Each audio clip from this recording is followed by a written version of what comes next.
everybody. Welcome to our next episode of Taught the Things podcast.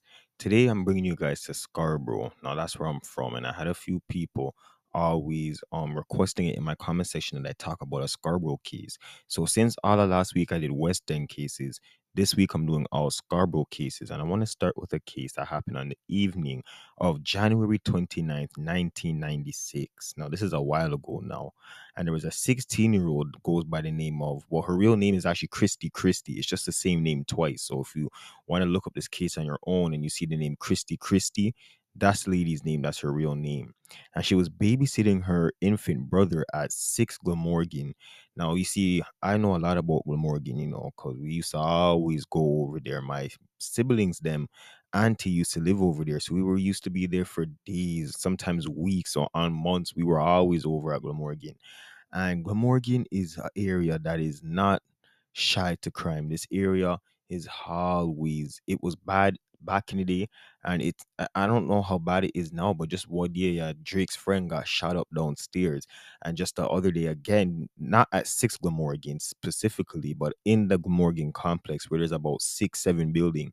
A next building, one of the there was two children and their mom. I think their mom killed them or something like that. There's always some crazy story coming out of Glamorgan, right? So this area is not shy to crime. People's always flying off balcony, and the people in that area call it Section 6. That's where you hear a lot of people refer to Glamorgan as Section 6. But something crazy happened, and this is going to be a lesson also to why you never answer your door, I should say. Not never answer your door, but you're going to know what I mean just now.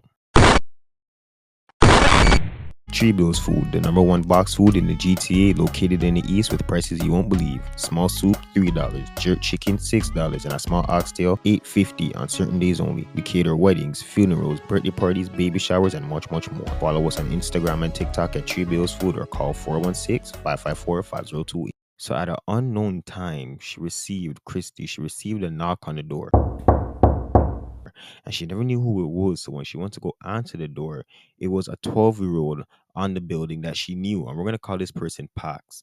Now, the reason why she answered the door is, like I just said, she knew the person. So she was kind of familiar with him. And I guess people around the building also knew who she was. And she was, like when you live in a building, people know you, you know them, especially when you're all in that age group. Because she was 16, this youth was 12.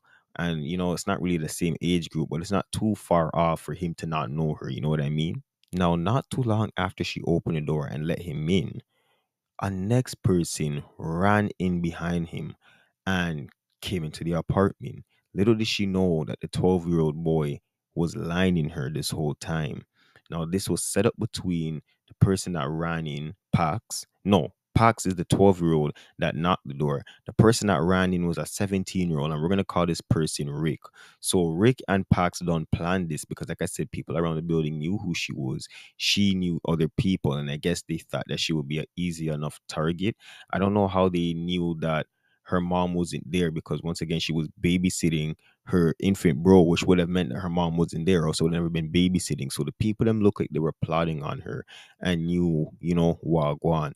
Now, the motive that they had was to rob her house, but you guys are going to see why a lot of people are questioning this as I get more into the story. Now, after Rick ran in there, the man blasted her in her belly with a shotgun. Now, she never died right away, but after he shot her, this is where it gets kind of cloudy, I would say, because we don't know what happened. There's no evidence of nothing being took from the house. We don't know who called ambulance. We don't know what really happened after the man blasted in her belly. But remember, the supposed plan was that he went there to go rob the house. That was their plan. So she was rushed to the hospital, and while she was in the hospital or on the way to the hospital, she was able to tell her mom who the killer was. She identified it. Like I said, she knew these people. They all live on the same building. I guess she knew, I guess they weren't friends, but she knew who the person was. Rick. And remember, that's just what we're calling him throughout the podcast. I don't like to go into people's real name and all those stuff on my show, but I want to just show you guys that she knew who this person was. And she was very conscious because she had a lot of stuff that she told her mom. And I'm going to read you guys that right now. And she said, "Mom, I'm fighting to stay alive. And if I die, could you please just keep fighting and make sure that he doesn't get out of jail? I don't want him to hurt anybody else, Christy said. So that was the last thing that she told her mom. And her mom was always in the media going all the way up to 2007, battling on behalf of her child. And, I'm not going to go over the whole trial. Like I said, I don't do that on my show.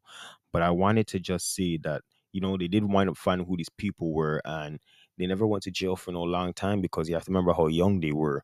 One of them got dipped and the other one was only in jail for a little time, and they never released his identity because he was only a 12-year-old. You know what I mean? You can't release them until they're 18. So we don't know who this person is. So that's that when it comes to the whole, you can do your own research and find everything. But I wanted to go into my thoughts about the situation because I had a few questions of, if you went there to go rob her, why did you wind up blasting her in her belly with a shotgun?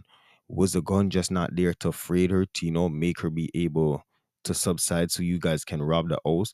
Why would you go there and just kill her unless she was trying to fight them? Now that's what I first thought because usually when you rob somebody, the only way you wind up getting shot is if it goes wrong, if they are trying to fight or whatever. And we never heard anything what happened with the baby that she was babysitting at that time. We don't know. My thoughts. The next one is, who called the ambulance? I guess she did because she was always talking. She was able to tell her mom that she was able to identify who the person was that shot her. So she seemed very coherent until she wound up dying a few hours later in the hospital. So rest in peace to her. Even though this was so long ago, I seen some people on TikTok. I even seen a person that claimed they were her boyfriend. They were talking at the time that he was supposed to go to the house, look more. So I don't know too much if that's true. You can't take people's word on TikTok, but some of her family is still around and is still talking about her case till this day. And that's how I was able to find the story. So you guys let me know what you think about this episode down below. Let me know if I was missing out anything. And let me know, why do you think they wound up shooting her? What do you think happened? I don't know, bro. Let me know and we'll talk next time on Talk the Things podcast.